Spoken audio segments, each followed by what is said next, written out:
नमस्कार दोस्तों, आप सब लोग दुनिया में सब लोग जानते हैं राजा हरिश्चंद्र जी। तो चलिए कि इनका छोटा सा कहानी के माध्यम से एक कहानी सुनाते हैं। बहुत समय पहले भारतवर्ष में अयोध्या नामक एक समृद्ध राज्य था। उस राज्य के राजा थे हरिश्चंद्र। वे निडर, दयालु और सबसे बढ़कर सत्य के पक्के पालन करता थे।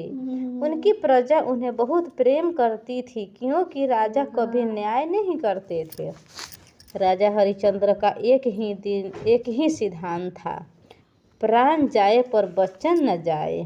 श्री ऋषि विश्वामित्र ने उनकी परीक्षा लेने को सोचा। एक दिन महान ऋषि विश्वामित्र ने सोचा, देखते हैं राजा हरिश्चंद्र की सच्चाई कितनी अडिग है। उन्होंने राजा से यज्ञ के लिए संपूर्ण राज्य दान में मांग लिया। राजा हरिश्चंद्र ने बिना सोचे समझे कहा, महाराज, यदि वचन दिया है तो अवश्य पूरा करूँगा।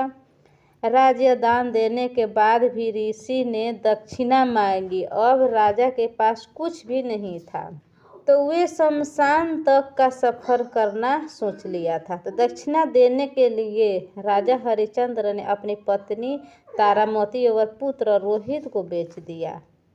स्वयं वे काशी जाकर शमशान में कर वसूल करने वाले बन गए। दिन रात शमशान में रहकर वह मृत शरीर का अंतिम संस्कार करवाते थे और नियम के अनुसार कर लेते थे जो भी होता था। फिर भी उनके मुख से कभी शिकायत नहीं निकली कि हे भगवान, हमारे साथ ऐसा क्यों हुआ। उसने कभी नहीं सोचा। सबसे कठिन परीक्षा थी। एक दिन दुखी की सीमा पार हो गई। रानी तारामती अपने बेटे रोहित का मृत शरीर लेकर शमशान पहुंची। सांप के काटने से रोहित की मृत्यु हो गई थी।